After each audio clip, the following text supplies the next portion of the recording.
What is up, guys? I know a lot of you wanted me to do a walk around and talk about my car, and after being on 1320 video, it kind of gave me a push to actually do the YouTube thing.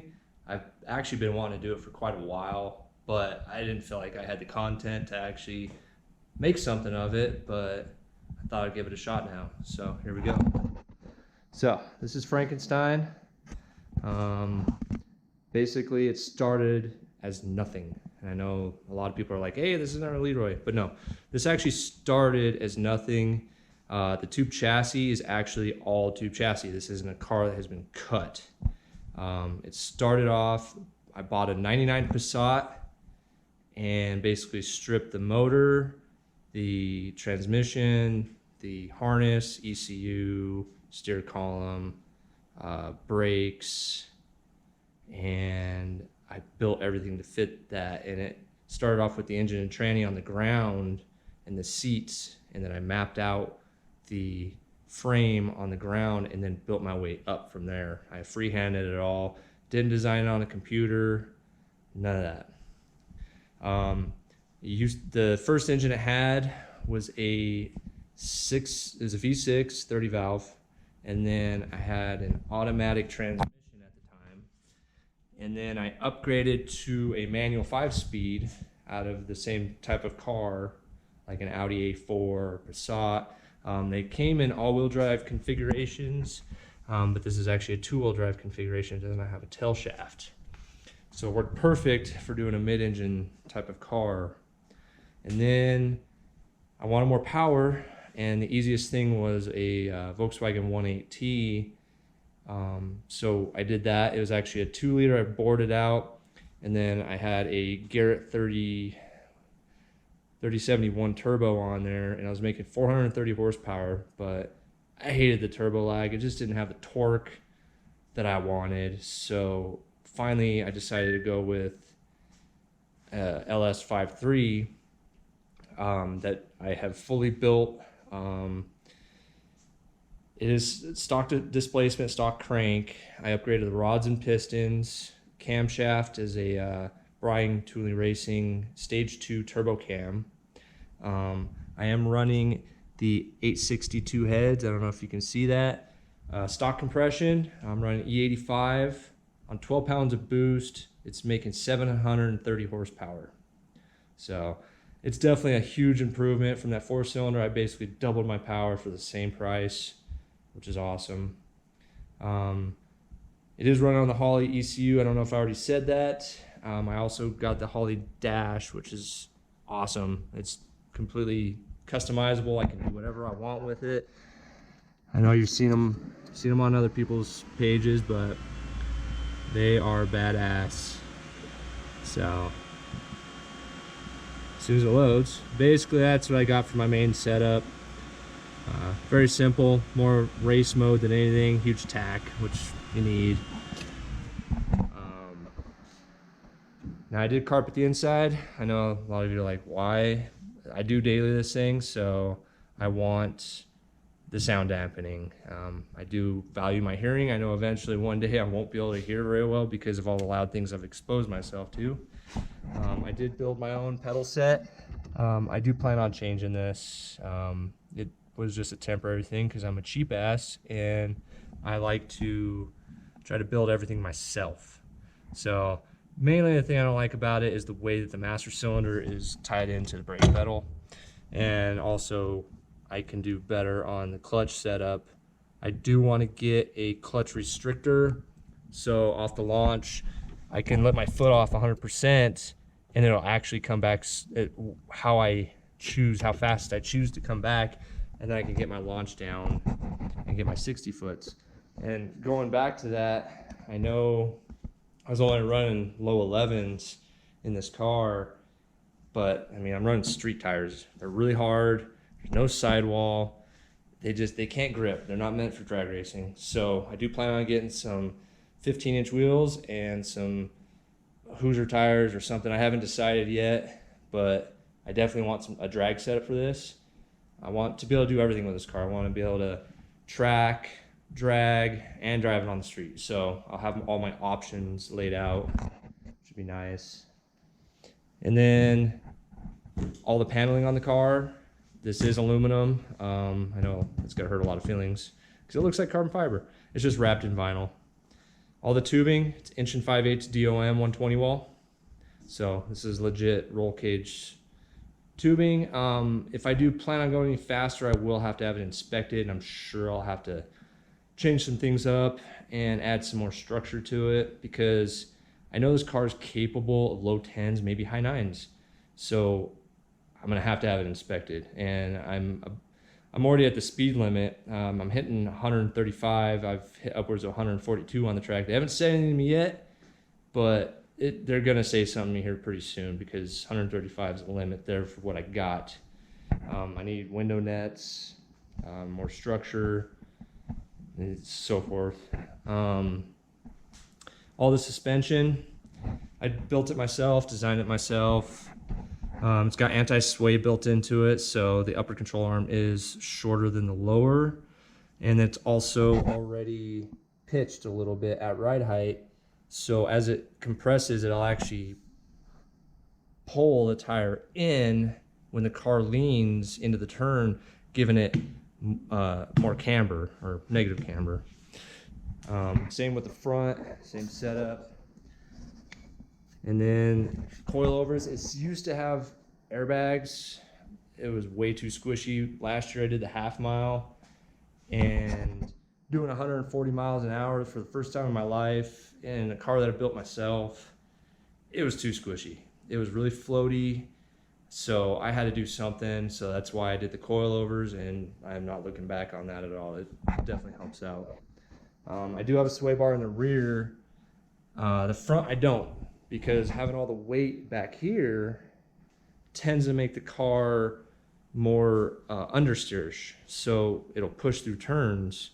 So no sway bar in the front, that way I get a little bit more oversteer, which I prefer. Everyone has their own preferences on that. I prefer oversteer. I mean, who doesn't love oversteer?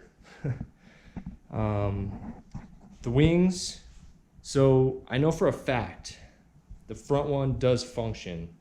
I have tested it on the highway. I have put basically a straw right here with the measuring, and when I get up to 65, 70 miles an hour, it does compress the suspension a little bit. So this wing is functional. I know a lot of people say this car's not aerodynamic. It really isn't. So I got to work with what I have. Front end's not bad. Open wheel really kills aerodynamics, but whatever. It's part of the look of the car. And then the rear wing, I really haven't done anything with it because I don't necessarily need it, but it looks good on the car.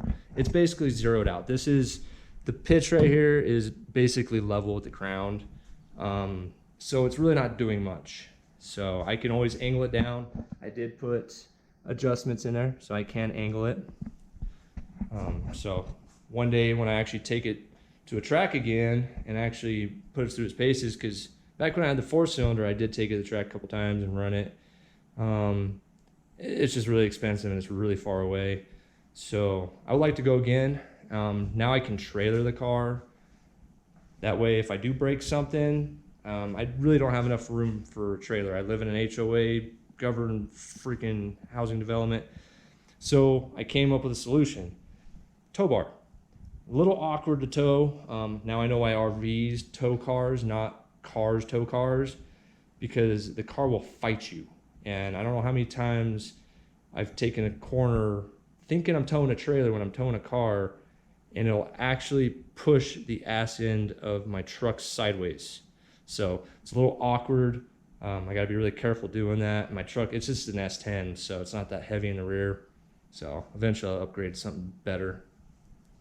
I don't know if I talked about the radiators yet. So I used to have 2 radiators back here. They were for the 4-cylinder.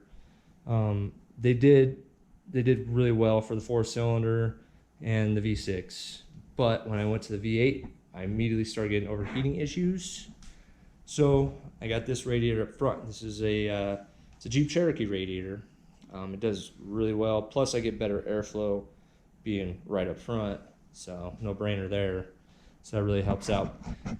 This radiator is actually for the air to water intercooler, which I plan on changing up. I'm gonna keep the radiator, but I definitely want to get a different intake. I'm gonna clean all this up back here because I got a lot going on, and I know that that cheap intercooler really isn't doing the best of jobs. I know if I got an Holley high ram setup with the intercooler built in, it would do a lot better. So that's one of my next upgrades I want to do. That, tires, and then the clutch, and then window nets.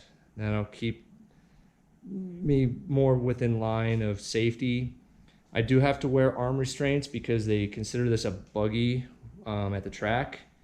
So I wear arm restraints, helmet. I do want to get a neck brace. These doors are actually functional and for safety. They do pin in.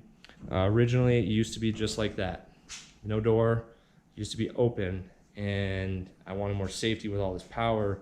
Plus, I added the X brace in the back and another diagonal in the ceiling there, just for some more structure, because I knew I was gonna be going a lot faster, and I did. I mean, 140 miles an hour, that's cooking, especially in a car that I built myself. I had to run all the cooling lines through the car, up through, and then through here to get to the radiator. Windshield. I wish I would have done more homework on this when I built the car. This is actually custom cut, and I've peeled off all the trim. It was falling off, but it kind of sucks because now I have to have a custom cut. But thankfully, I know a really good glass guy that does it for me. So I got lucky on that one, because when I initially wanted a piece of glass cut, a lot of people just shook their head at me like I ain't doing that because that's curved glass. And then the frunk or trunk, as my cousin would call it. Not much up here, but at least I have some storage.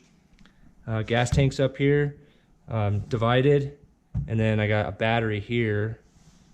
Disconnect switch. I do want to add a disconnect switch that I can access from the inside. Just push on it or pull on it if I need to disconnect the battery if something happens. It's just a 12-gallon tank, which definitely helps out on the front end of this car because it was so light. The steering is very light in this car. It has no power steering. So all the weight I can get up front, the better. Plus, it definitely helps distribute the car itself and plant on the track a lot better. Yeah, that's about it that I can think of. Oh, actually, one more thing. I did build a scale model of my car, which is actually fully functional. I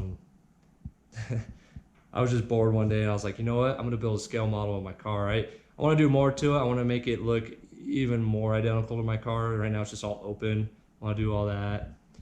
I have won a few trophies in my car, mainly car shows. And then this was my first official race that I raced in competitively and won. I mean, I was so ecstatic. But I lost, but I broke into the tens. So I was happy about it no matter what. That was cool. So, but if you guys have any ideas, also, I need to come up with a different name, because if this channel decides to do anything, if it blows up, whatever, I doubt it, but it's worth a shot. Frankenstein, I think, is gonna get me in trouble because I'm pretty sure someone's got a trademark on it. It's been around forever. Maybe I can tweak the name of it, just mess up the spelling on it. I know I'll get a lot of flack for that. Or if you guys have any other names you can think of that kind of relate to it, because it's kind of a monster. It definitely is Frankenstein. But yeah, other than that, thanks for watching, and talk to you later.